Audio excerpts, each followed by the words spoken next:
Now I'm going to do the neckline. This preparation is for whether you're going to do the embroidery or you're keeping it plain. I like to do this bit of sewing before I do the embroidery so that some of my stitches can actually cross over the joining seam. So here is my centre front piece, and I've pressed it in half. I've also interfaced all three pieces. I like to use a interfacing that is actually designed for knitwear because it's really soft, and you can see my linen is still very supple, but it's still supported. Now I'm going to take 1/2 of the neckline. So one end of your neckline has a flat edge and the other end is pointed.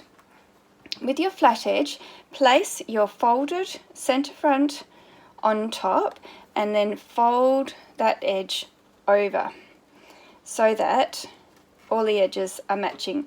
Now start sewing from the folded edge, because what that's going to do is actually push the fabric forward, and hopefully we don't end up with a little edge.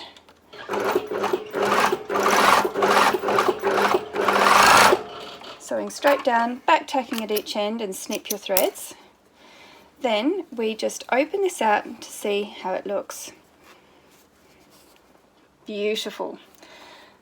Just going to give that a little finger press. Now we're going to do the other side. So again, I have my blunt edges, and I'm going to place the center front on top, bringing that folded edge over, and I'm actually going to flip it around so that I've got all the bulk of my fabric is on the left, and I'm just going to sew down from the folded edge. I've just moved a little bit, so set that up again. This linen is a little bit movable, so I need to be careful with it. Okay, and sewing all the way down. Snip the threads and check. Beautiful. So that's ready for a press. So here is my neck piece all pressed. Just a little pressing trick. When you're pressing the neck piece to get it nice and flat at this intersection, what I like to do is press from this top edge towards the center front and then stop. I do that on both sides, and then I come from the front and I press towards the seam and towards the seam, and that way it ends up beautifully flat at the intersection. Now, because I'm going to embroider it, I'm going to transfer my embroidery onto these markings, onto these pieces. So what I've done is actually just onto the violin, I've lightly traced and drawn on my pieces. So although this one was on the fold on the pattern, I've actually made it flat so I can see the full embroidery.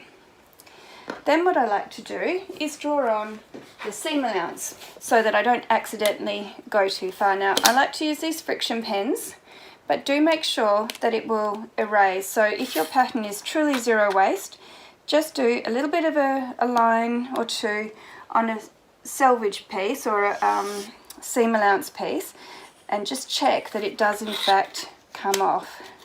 So I've already done that. So just drawing on the seam allowances, which is 1 centimetre or 3/8 of an inch.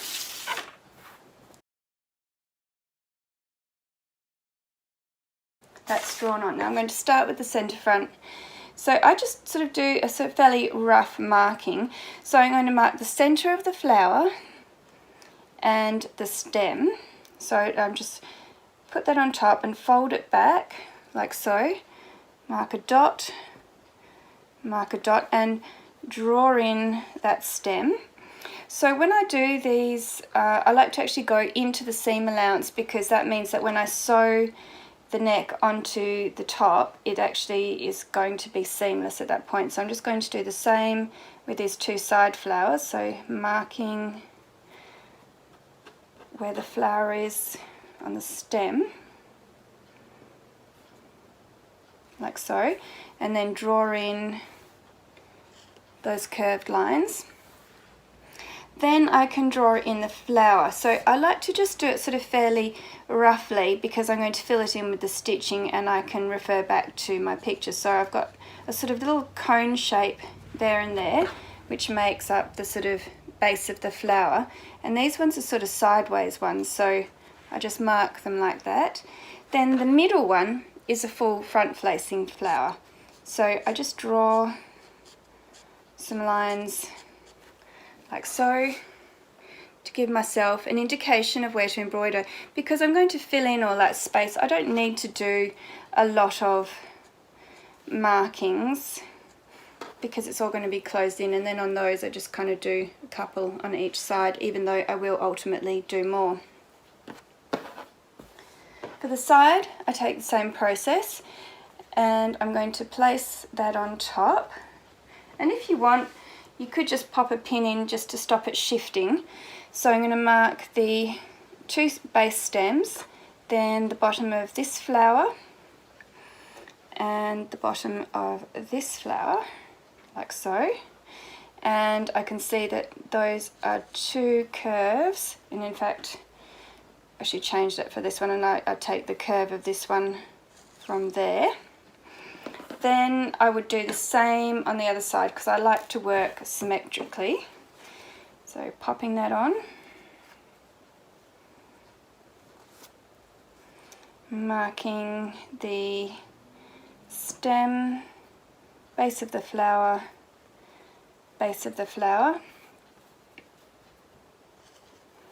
and drawing the 2 in. We don't want to get too close to the seam allowance, but at the same time we don't want it too far away either because we want it to really fill in that space. Next I'm going to draw in that sort of cup shape for the base of the flower, and then this one sort of has a teardrop shape.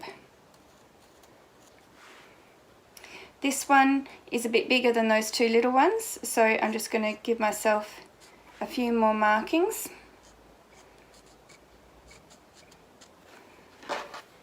Like so. And then this one has kind of like star shapes coming off it, so I'm just going to mark on 6, and I can make them the right length after. I don't need to mark on the little spriggy bits because I know that that's what I'm going to do. Next I've got some sort of flyaway pieces, so I'm going to mark those where the dandelion flitters off, and then I've got 6 coming up here. Now remember, you've got the seam allowance at the top as well, you don't want to put anything up there. So I just do 1, 2, 3, 4, 5, 6 on this one. So 1, 2, 3, 4, 5, 6. And that's it. That's the markings for the embroidery. So let's get started. Here I have my front neck band with the embroidery, and I'm going to show you how I do my embroidery stitches. I make no claims to be an expert at embroidery, but I rather like my naive style that I have.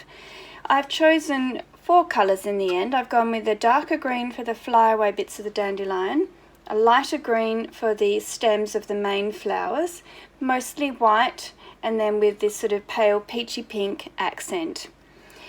I have sewn those front pieces together as you saw before, but when I do my embroidery I like to work so that it doesn't actually show on the wrong side. So to get started, I'm just going to make a knot in my embroidery thread. Pop those out of the way, and I'm going to start with one of these flyaways of the dandelion. So I'm working towards the base of the dandelion, so I come up, do a single long stitch, coming and then making a short stitch, coming back up and then re-entering at the same point, and then just coming right next to it just to make sort of like that thick part which is the seed of the flower, and then coming back in again at the same point and closing it. So you can see 1 long stitch, 2 short stitches, and then on the wrong side I just overstitch, and I'm just doing that into the interfacing so it doesn't go through to the right side, making 3 stitches like so, and then snipping that thread. And there you see, that's the bottom part of the flyaway of the flower. Next I'm going to do the little flower part. So here I have some white, and again I'm using my Miracle self-threading needles, which still I find a little bit tricky. There we go. So much easier. Again, I'm going to knot the end, and I'm going to come up at the top of the stem like so. Again, I'm working away from myself. Now, I've only marked a line for that stem because I know that it's got these three sort of spikes that come out. So coming out where I started to make a single long stitch, a center long stitch,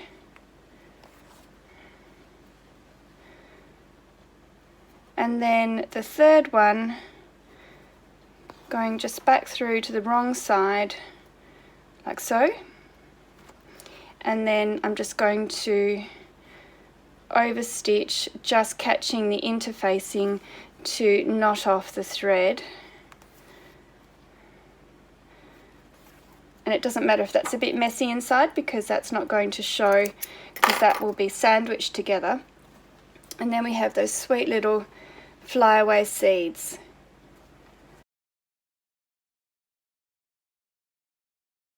Next I'm going to do the stem. So I've left one, so I'll unthread this needle, take my stem colour, which is this green. Now I've got my threads divided into 3 strands.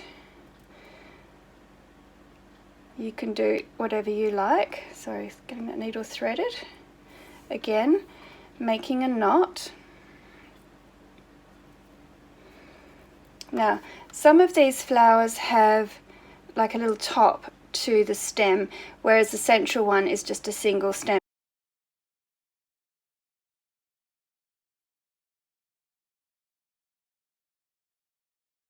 So I'm going to show you this side one. So I'm opening that out. So I'm just going through the one layer. I come out at the top of the stem, and I'm just going to do like a satin stitch to fill in that shape. So when you pull your threads, make sure you're not pulling them super tight, because that will cause the fabric to buckle. We want this just to be quite nice and flat. And the thing is, when you give that an iron as well, it'll sort of squash those threads out, so then they sort of fill in gaps a little bit as well. So just working my way down that sort of triangle shape, I suppose it is.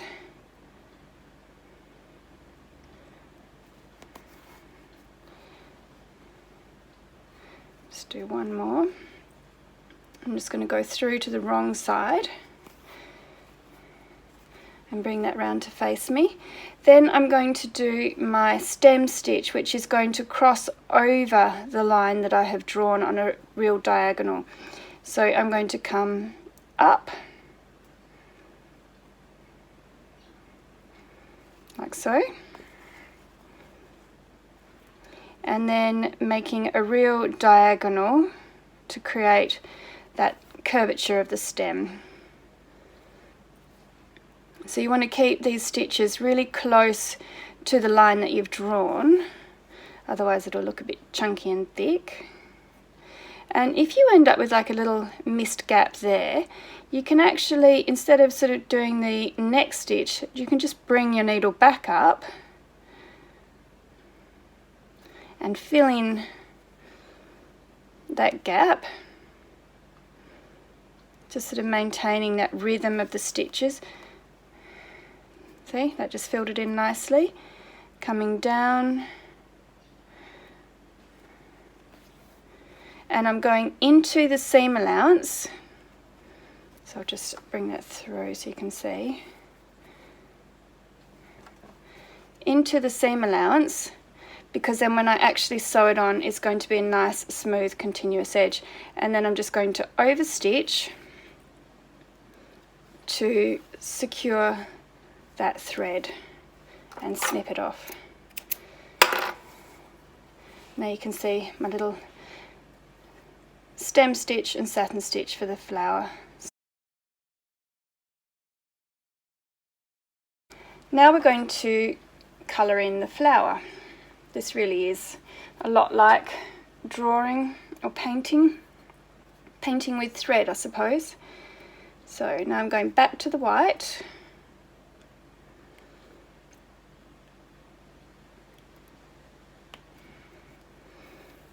Again, knotting off the thread. So I haven't drawn every single stitch line. I feel like that would be overkill, and you've got the photo of my embroidery as a reference, so, and also you can adapt it and change it to suit you. You know, you're the designer, make it yours.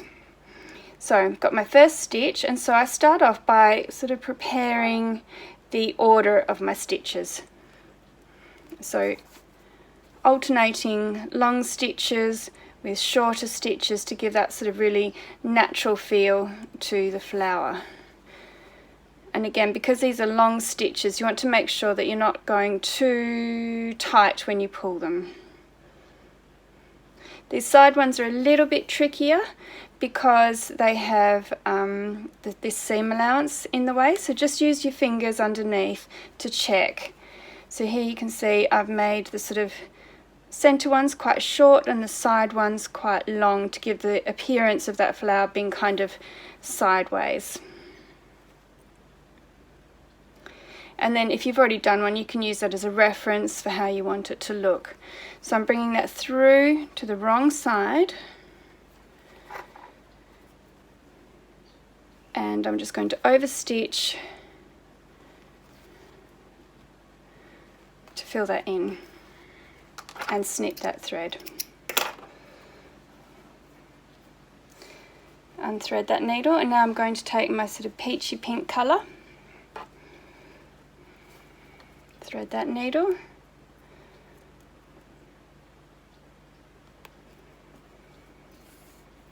and knot the end. This colour is kind of an accent colour, so I like to do it after I've done the main colour, because it's sort of going to sit on top and then I can see what it's doing. So just like before, I'm going to come up to the top of the flower, not catching the underneath, and then I'm just going to do sort of little fill-in stitches. So this time my stitches won't be quite as long because they are providing that accent. So I just sort of want it to be like a barely hint of a detail. It sort of just gives it some substance without and filling it in without it sort of being too much about the pink, because really what I love is this white with the yellow.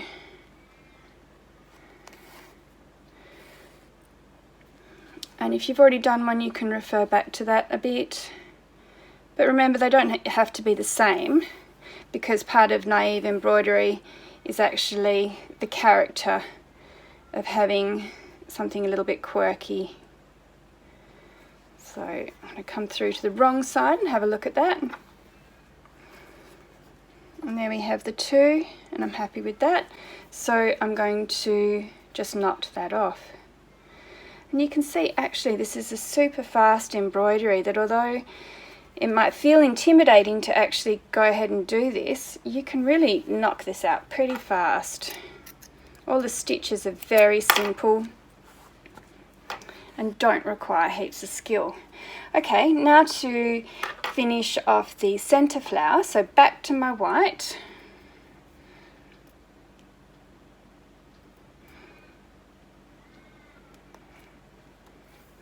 Knotting off the thread, and this is getting quite short, so I might have to use a bit more. And I'm just going to start in the middle and do long and short stitches spiraling out.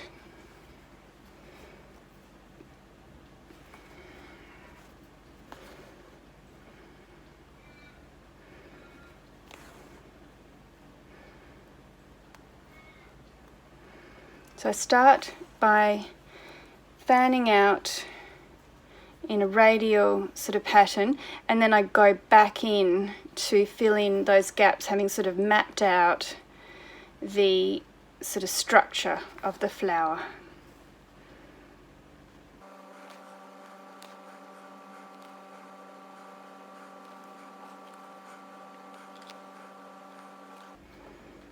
Okay, so that thread has come to an end, so I'm just going to knot that off.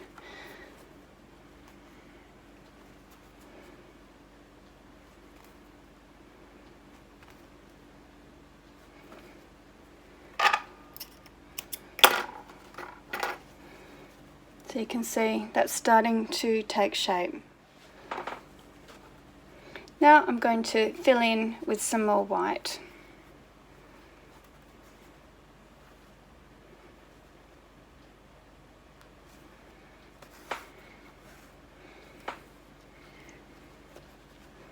This time I'm going to make my lengths a bit shorter so that the centre of the flower becomes a bit more dense.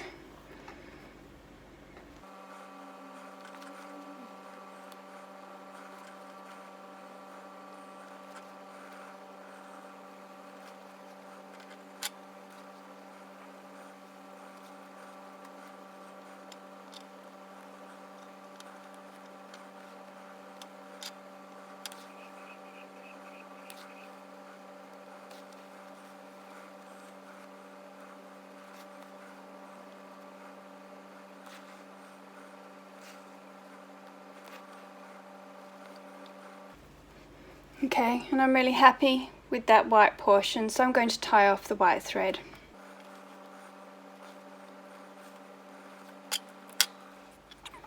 Back to the pink to fill that in. Now you can see that is looking a little bit lumpy, but that will be fine when I give that a press. Always knotting off the thread first, that just makes it easy. And now to fill in, and I'm just going to fill in the sections, keeping these pink ones again quite short.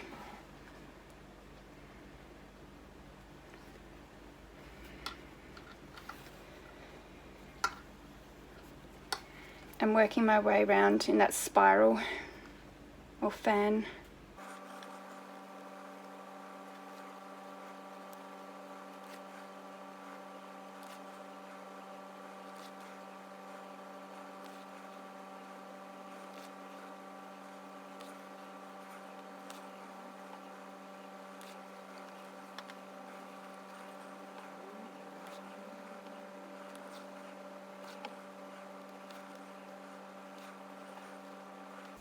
And that's my pink done, so I'm just going to knot that off on the underside.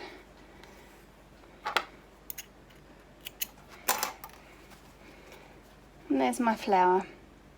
So you could do these all separately before you sew these seams, but if you don't have those seams sewn, then you might not have your stems crossing over, or you could sew everything except for those stems and just do them right at the end. The last bit to do is the flower when it's seeding, so like this. I'm doing that on that side, so I need my white again.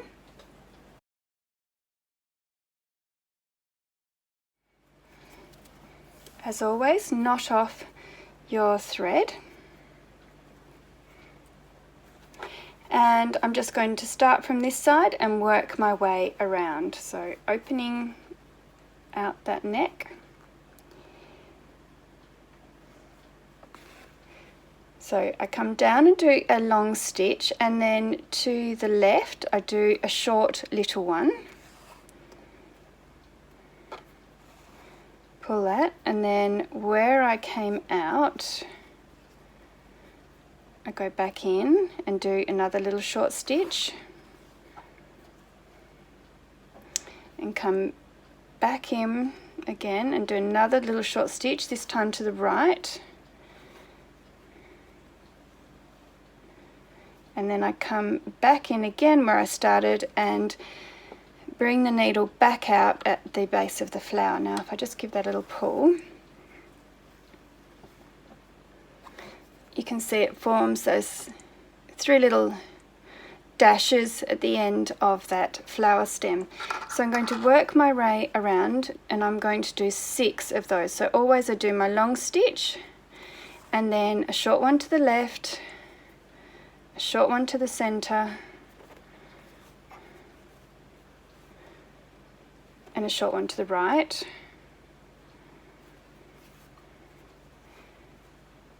And then bring it back in, coming out at the stem of the flower.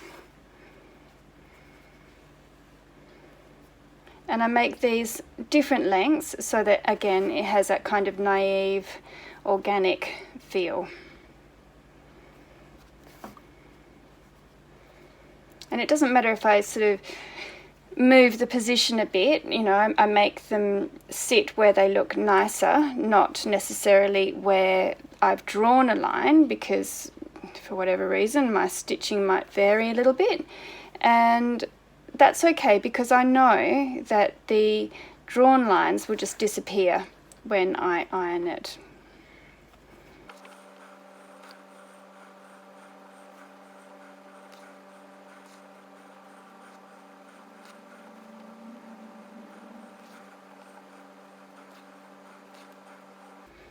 Okay, so my last stitch, go back in and knot it off, and I tend to knot it off sort of where the flower base is, so that if a stitch does show through, it's not going to really show through because there's other stitches already there. So snip that, and there we have it. The neckband is all embroidered and ready to be sewn into the front of the dress. So I'm just going to give that a press and just show you how neat that looks when that embroidery is pressed and all the stitching lines have gone. How beautiful is that? There is something about when I press those embroidery stitches that just makes my heart sing. So pretty. So why don't you do yours and share with me what you make, because I love to see what you're doing as well.